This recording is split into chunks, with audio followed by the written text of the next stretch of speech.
Assalamualaikum warahmatullahi wabarakatuh.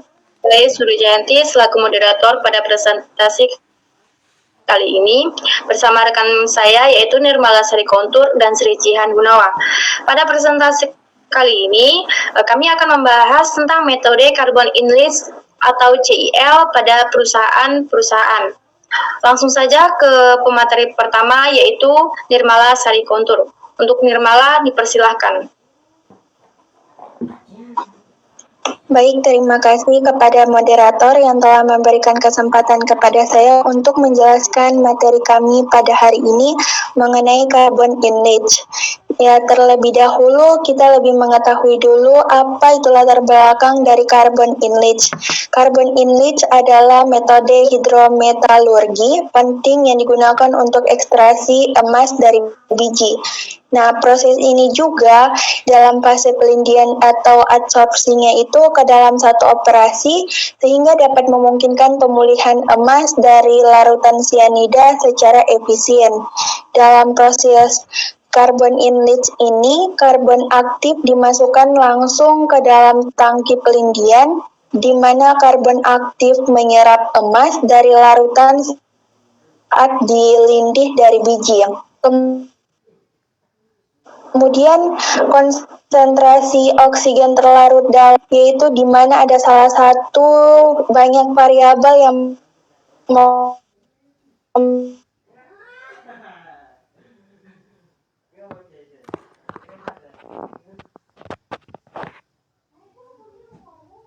mempengaruhi efisiensi.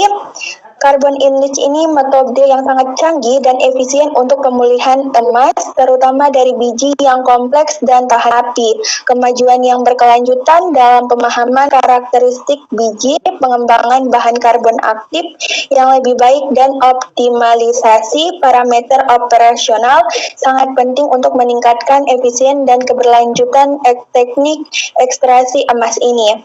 Nah, untuk di Indonesia itu ada beberapa perusahaan pertambangan yang menggunakan metode carbon inlet atau CIL untuk ekstraksi emas.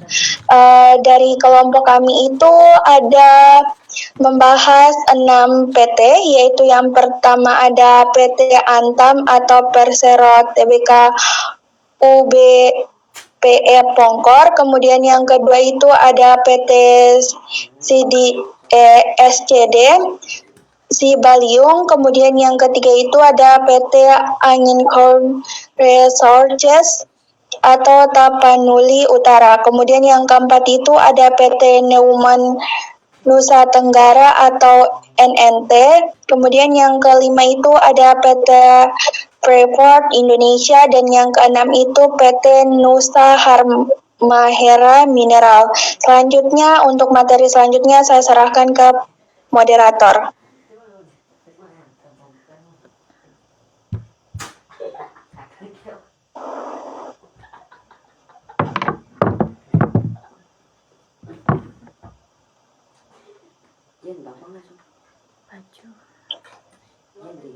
Baik,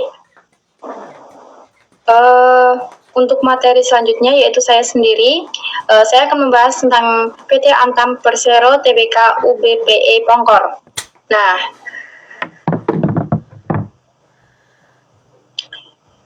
PT ini berlokasi di Gunung Pongkor, Desa Bantar Karet, Kecamatan Nanggung, Kabupaten Bogor, Provinsi Jawa Barat. Secara geografis terletak pada koordinat 106 derajat 30 sampai 106 derajat 35 38 bujur timur, dan 0,2 derajat 6 derajat 36 37 2 sampai 6 derajat 43 11 0 lintang selatan dengan ketinggian 400 sampai 1800 mdpl. PT Antam ini memiliki luas kuasa pertambangan eksploitasi KW 98 PP 0138 adalah 6.047 hektar Aksesibilitas menuju lokasi PT Antam ini dapat ditempuh dengan jarak kurang lebih 54 km dalam waktu 2 jam 30 menit. Rute perjalanan dari Bogor menuju Pongkor menggunakan kendaraan roda 4 atau roda 2 melalui jalan darat. Nah, kedua, sejarah. Nah, sejarah pendirian unit bisnis pertambangan emas Pongkor dimulai pada tahun 1974 ketika PT Antam Persero Tbk melalui unit geologi melakukan eksplorasi di daerah Gunung Limbung, Cibugis, dan sekitarnya. Tujuan utama eksplorasi ini adalah untuk mencari jebakan biji logam dasar mengingat permintaan pasar yang tinggi pada saat itu. Pada akhir tahun 1979, informasi mengenai mineralisasi sulfida pirit ditemukan di sekitar Gunung Pongkor. Nah, pada tahun 1981, tim unit geologi melakukan survei di Gunung Pongkor dan menemukan urat kuarsa dengan kandungan emas 4 part per million dan perak 126 part per million di lokasi Pasir Jawa. Setelah melakukan studi kelayakan, PT Antam berhasil mendapatkan izin untuk melakukan eksploitasi tambang seluas 4.058 hektar pada tahun 1992. Langkah awal yang diambil adalah membangun jalan sepanjang 12,5 km dari Parengpeng menuju Pongkor, serta membangun pabrik yang mampu memproduksi 2,5 ton emas per tahun dan pembuatan tailing dam. Untuk meningkatkan kapasitas produksi menjadi 5 ton per tahun, pabrik pengolahan kedua dibangun pada tahun 1997.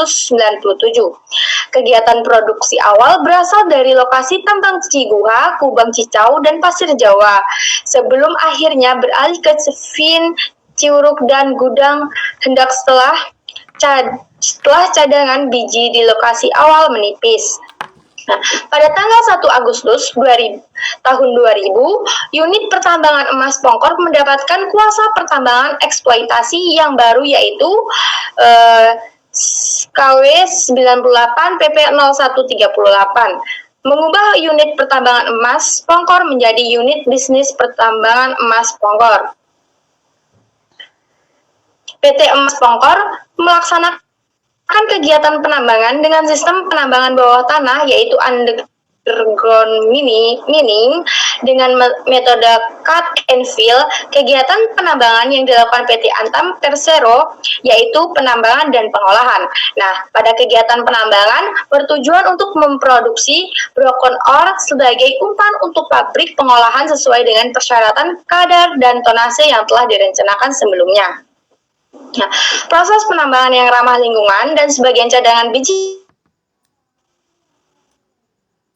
emas terletak di kawasan Taman PT Antam Tbk UB.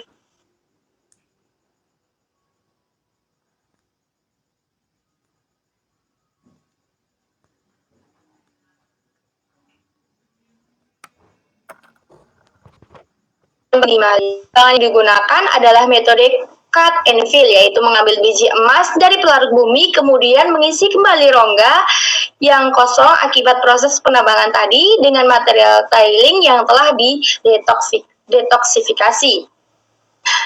Kemudian aktivitas dalam tambang adalah produksi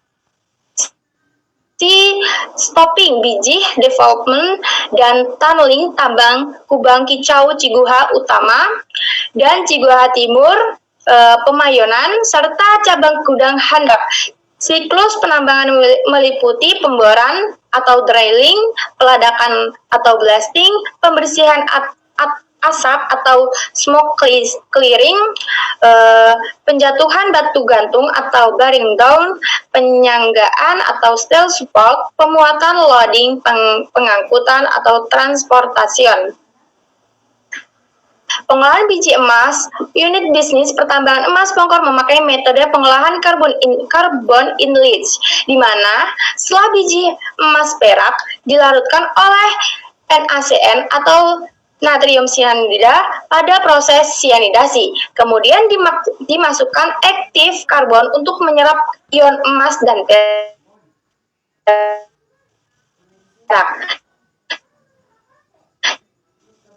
Sebagai produk akhir dari pabrik pengolahan ini adalah berupa d'or bullion yang mempunyai kandungan emas sekitar 8 sampai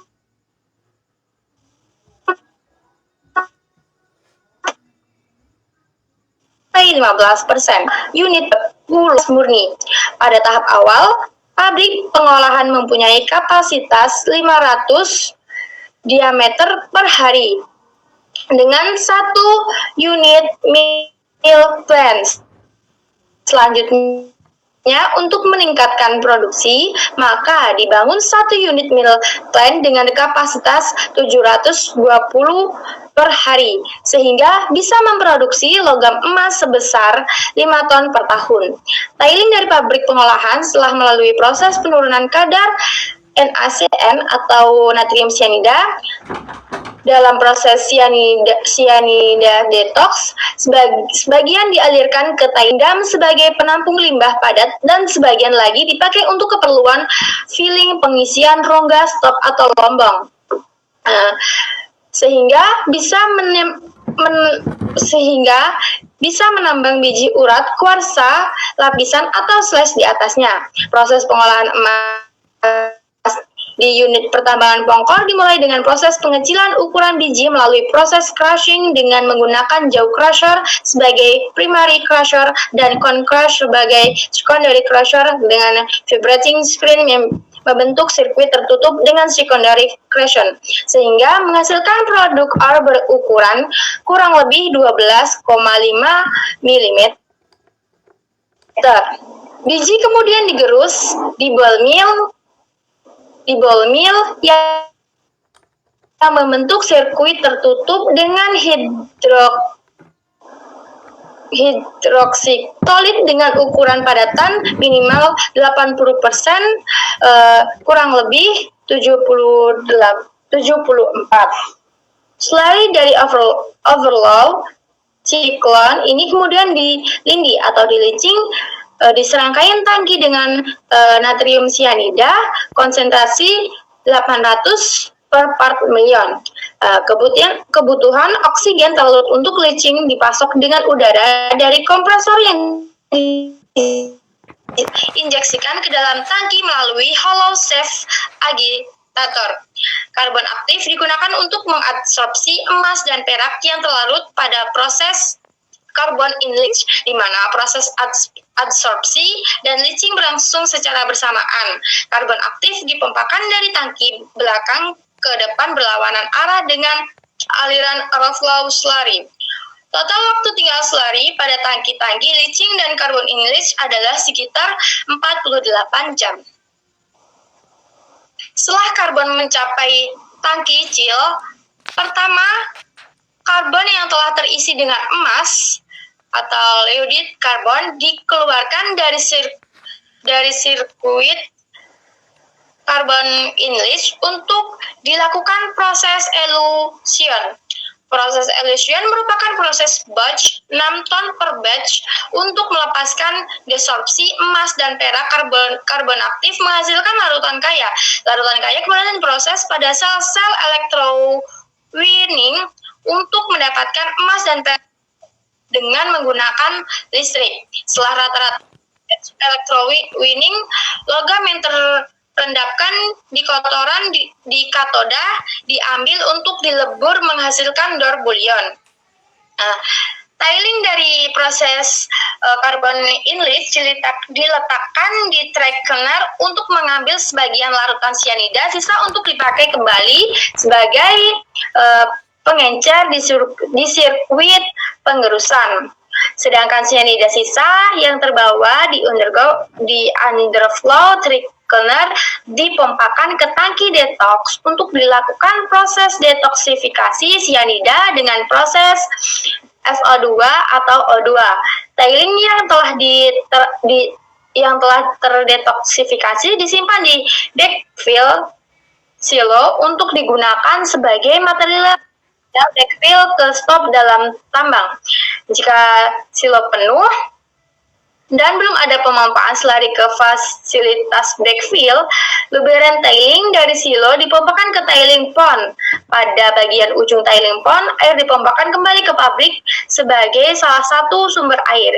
Kelebihan air dialirkan ke IPAL Cikaret untuk dilakukan penjernihan, pengendalian pH, dan detoksifikasi sianida. Jika kandungan sianida masih cukup tinggi, agar memenuhi mutu lingkungan sebelum dibuang ke sungai. Selain IPAL Cikaret, terdapat juga IPAL tambang untuk mengolah air tambang, baik penjernihan maupun detoksifikasi. Sebagian air ini digunakan sebagai sumber air di pabrik, sedangkan lebihnya dibuang ke sungai. Diagram alir proses pengolahan emas PT Antam Persero Tbk UPPE. Untuk PT kedua yaitu PT CSD Cibaliung. PT CSD Cibaliung adalah perusahaan pertambangan yang beroperasi di Indonesia yang secara khusus berfokus pada ekstraksi arus melalui berbagai metode, termasuk proses carbon in-leach. Tambang Cibaliung terletak di Provinsi Banten dan dikenal memiliki cadangan emas yang signifikan. Strategi operasional dan teknologi yang digunakan oleh PT CSD sangat penting dalam memaksimalkan perolehan emas dengan tetap memenuhi peraturan lingkungan dan praktik-praktik keberlanjutan. PT Cibaliung atau CSD beroperasi di sektor pertambangan di Indonesia, di mana pengungkapan keberlanjutan perusahaan semakin diakui sebagai hal yang penting untuk mengatasi masalah lingkungan, sosial, dan tata kelola atau LST.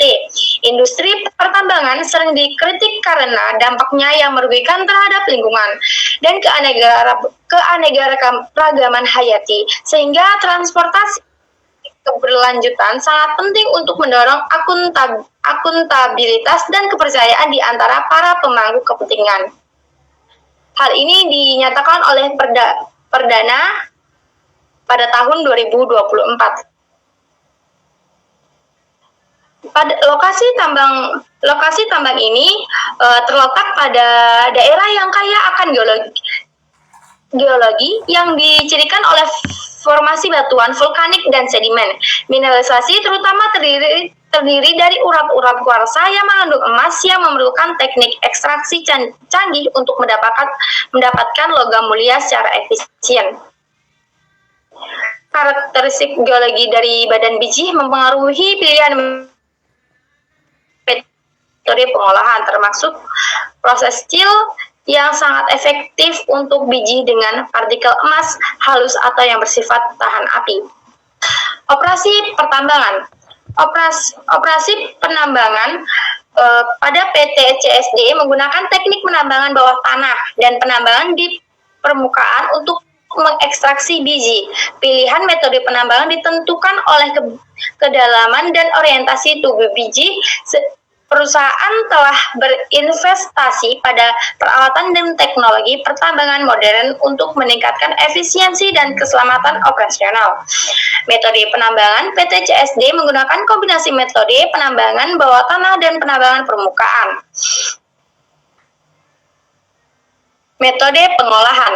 Nah, proses carbon in-leach merupakan landasan dari strategi emas PT CSD dalam strategi pemulihan emas. Dalam metode ini, biji dihancurkan dan digiling terlebih dahulu untuk membebaskan partikel yang kemudian mengalami pencucian sianida dengan adanya karbon aktif. Karbon aktif menyerap dari larutan sianida sehingga memungkinkan pemulihan selanjutnya. Pendekatan terpadu ini tidak hanya meningkatkan tingkat pemulihan, tetapi juga mengurangi dampak lingkungan yang terkait dengan proses pencucian dan absorpsi yang terpisah. Pengolahan lingkungan. Pada PT CSD berkomitmen terhadap praktik pertambangan yang berkelanjutan. PT ini menerapkan sistem manajemen lingkungan yang komprehensif untuk mengurangi dampak kegiatan pertambangan terhadap ekosistem lokal. Hal ini mencakup strategi pengolahan limbah pada proses pengolahan air dan rehabilitas area yang ditambang, penggunaan proses in-leach yang meminimalkan penggunaan sianida melalui absorpsi yang efisien sejalan dengan tujuan keberlanjutan perusahaan. Keterlibatan masyarakat. PT CSD secara aktif terlibat dengan masyarakat setempat untuk memastikan bahwa kegiatan pertambangan bermanfaat bagi penduduk sekitar. Hal ini mencakup inisiatif yang bertujuan untuk menyediakan kesempatan mendukung bisnis lokal dan berinvestasi dalam proyek-proyek penambangan masyarakat. Prospek masa depan. Pada tahun 2024, PT CSD terus mengeksplorasi peluang untuk meningkatkan efisiensi operasional dan meningkatkan kemampuan pengolahannya. Perusahaan akan melakukan penelitian dan pengembangan untuk meningkatkan efisiensi proses carbon in-leach dan menyelidiki metode lain untuk produksi emas yang mengikuti tren global. Selain itu, tujuan dari kegiatan eksplorasi jangka panjang adalah untuk mengidentifikasi cadangan baru yang juga dapat mengurangi waktu operasional. Selanjutnya, saya lemparkan ke pemateri selanjutnya. Baik, untuk PT yang ketiga yaitu PT Angin Core Resort atau Tapanuli Utara. Mengeksplorasikan tambang emas Martep yang terletak di Sumatera Utara. Perusahaan ini menggunakan proses carbon in-leach dalam pengolahan biji emas untuk meningkatkan efisiensi ekstraksi emas dari biji yang dihasilkan. PT ini juga terus berupaya untuk meningkatkan efisiensinya untuk operasionalnya dalam keberlanjutan kegiatan pertambangan yang akan dilakukan pada tahun 2024 ini. Kemudian metode pengolahan dari PT ini untuk carbon in-leach itu salah satu metode utama yang digunakan untuk pada PT Angin Core Resort adalah carbon in-leach. Metode ini memungkinkan ekstraksi emas dari biji dengan efisiensi tinggi. Dalam proses carbon in-leach, biji emas dicampur dengan larutan sianida dan karbon aktif yang memungkinkan penyerapan emas ke dalam karbon. Proses ini tidak hanya meningkatkan tingkat pemulihan emas, tetapi juga mengurangi waktu pemrosesan. Kemudian yang keduanya itu mekanisme penerapan. Mekanisme penerapannya itu ada 3. Yang pertama itu ada pengolahan biji. Nah, pengolahan biji itu di mana biji ditambang diolah melalui proses penghancuran dan penggilingan untuk mempersiapkan materi sebelum proses carbon in-leach. Kemudian untuk yang kedua itu larutan sianida.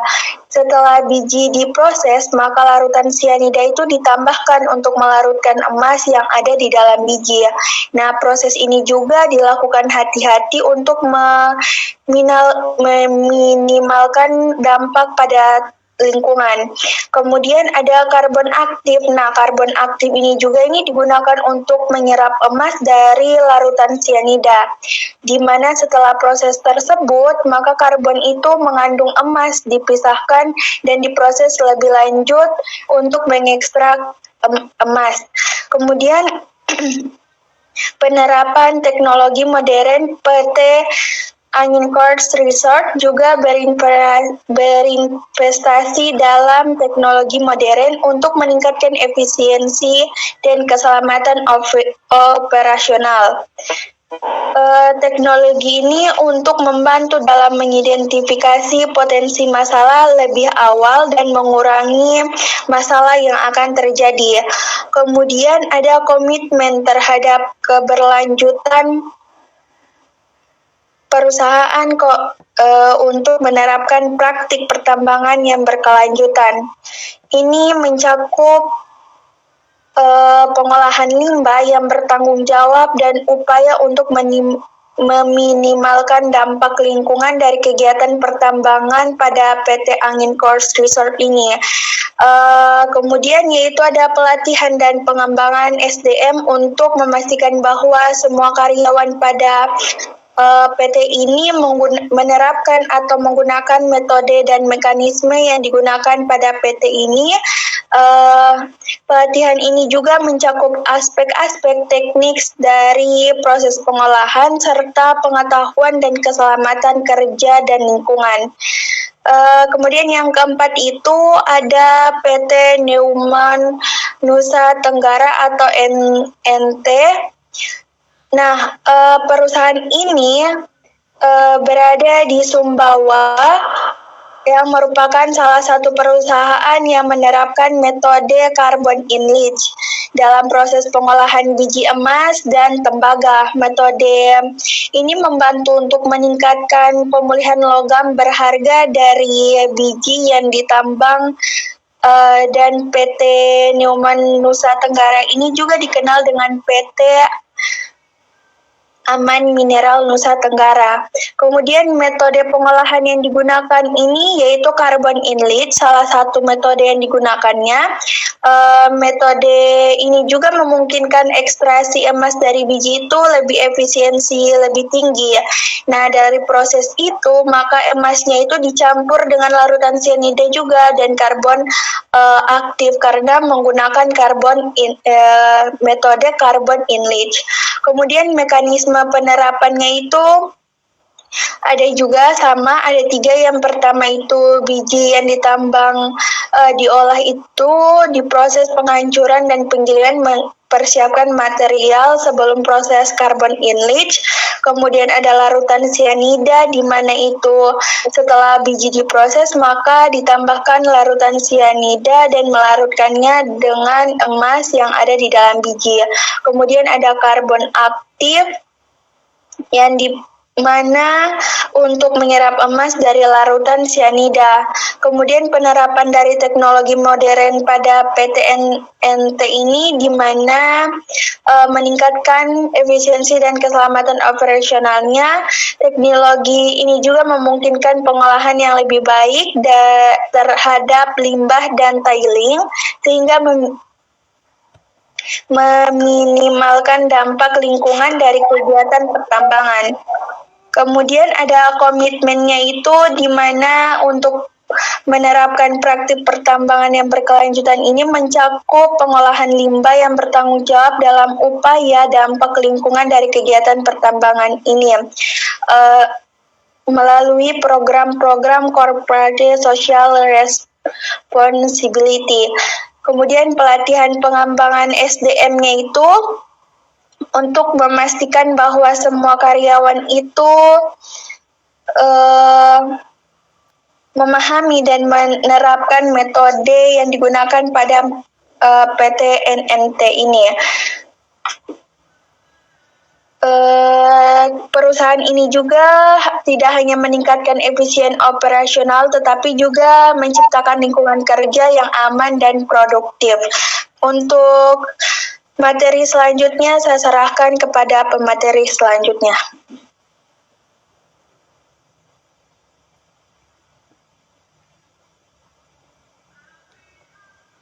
PT Freeport Indonesia adalah perusahaan tambang terkemuka yang beroperasi di Kabupaten Mimika, Papua, Indonesia.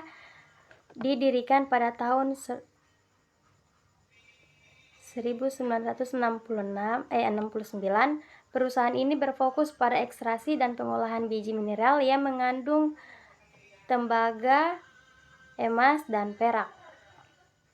Perusahaan ini merupakan anak perusahaan Freeport McMoran dan telah terjadi pemain penting di sekitar pertambangan yang berkontribusi pada ekonomi lokal dan nasional. Namun, operasinya juga diwarnai kontroversi terutama terkait dampak lingkungan dan konflik sosial dengan masyarakat setempat. Mekanisme operasional PT FI meliputi beberapa tahap, termasuk eksplorasi, ekstraksi, pengolahan, dan pengolahan limbah. Perusahaan ini menggunakan teknik penambangan yang canggih untuk mengekstraksi biji dari cadangannya yang sangat besar, yang merupakan salah satu yang terbesar di dunia. Pengolahan biji ini menghasilkan sejumlah besar tailing yang merupakan bahan limbah yang menimbulkan tantangan lingkungan atau lapisan dan tumpu. PT FI telah dikritik karena praktik pembuangan tailing, khususnya pembuangan tailing ke laut, yang menyebabkan kerusakan ekologis yang signifikan. Untuk menjawab tantangan tersebut, PT FI telah menginisiasi berbagai strategi pengelolaan lingkungan, termasuk pemanfaat tailing sebagai bahan agregat halus untuk konstruksi yang selaras dengan tujuan pembangunan berkelanjutan.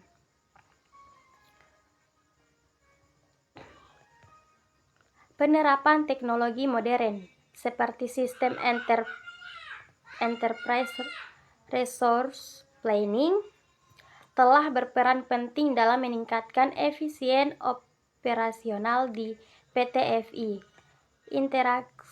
Interagris sistem ERP memfasilitasi pengolahan sumber daya dan akuntabilitas keuangan yang lebih baik, yang sangat penting bagi perusahaan berskala besar. Selain itu, komitmen PT FI terhadap tanggung jawab sosial perusahaan tercermin dalam upaya mempromosikan kesetaraan gender dan memberdayakan perempuan di dunia kerja. Sejalan dengan tujuan pembangunan berkelanjutan Perserikatan Bangsa-Bangsa.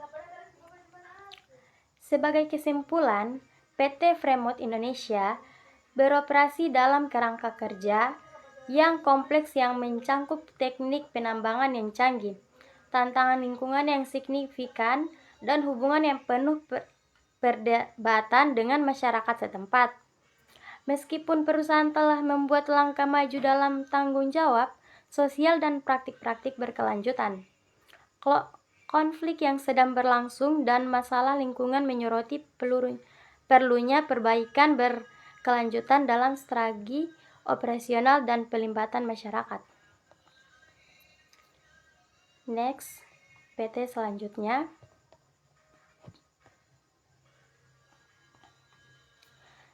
PT Nusa Halmera Minerals. PT Nusa Halmera Minerals adalah perusahaan pertambangan yang melakukan eksploitasi pertambangan emas. Berdasarkan kontrak karya dengan pemerintah Indonesia April 1997, keberlangsungan usaha NHM bidang pertambangan mengalami perubahan paradigma usaha setelah NHM dikuasai oleh PT Indonesia Halmahera Bangkit tahun 2020. Dan mayoritas saham berlari kepemilikan dari Newcrest Mining Ltd kepada PT Indonesia Halmera Bangkit. Ketika itu, kepemilikan NHM secara hukum investasi menjadi milik PT Indotan Halmera Bangkit. CEO adalah Haji Romo Nityodo atau Robert.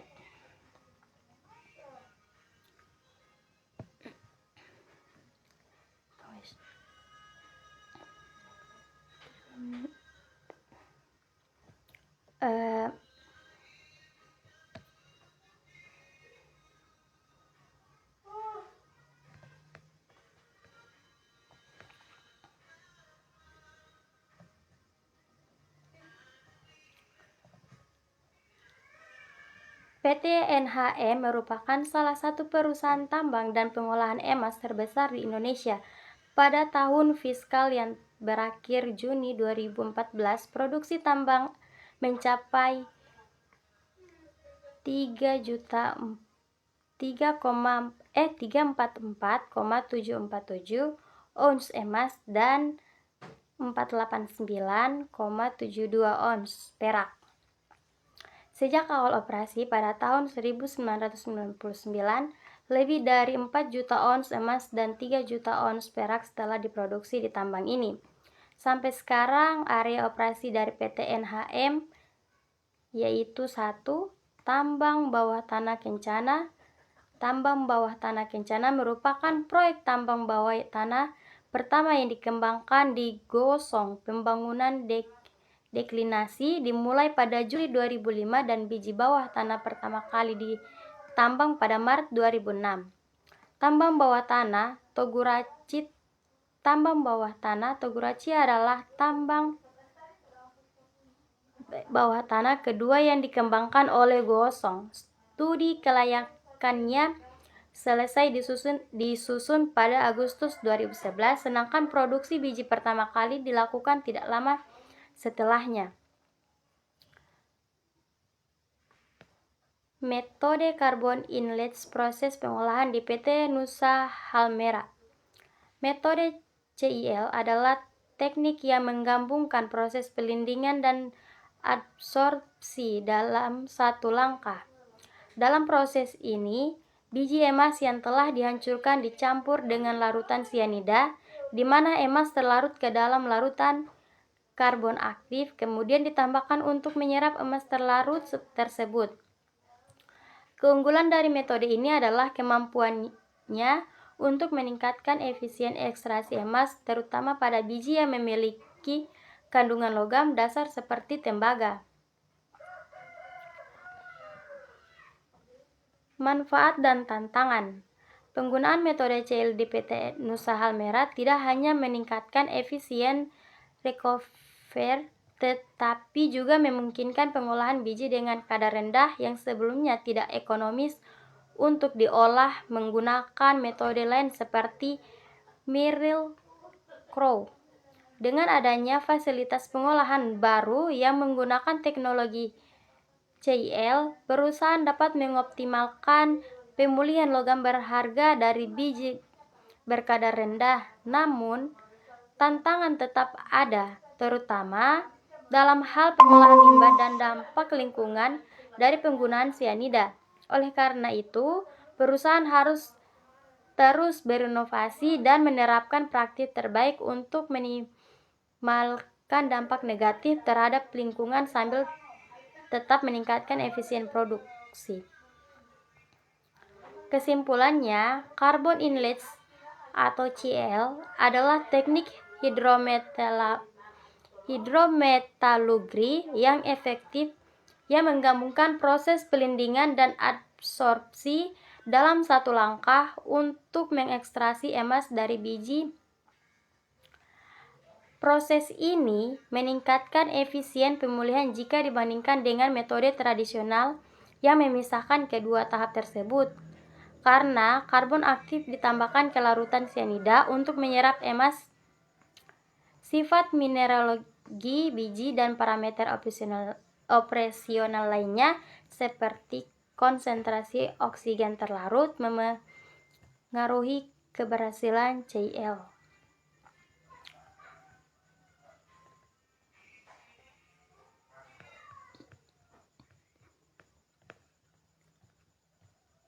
Sudah.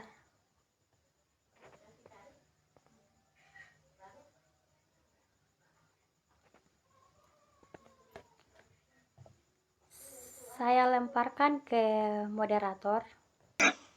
Baik, itulah presentasi dari kami. Kurang dan lebihnya, maaf. Wassalamualaikum warahmatullahi wabarakatuh.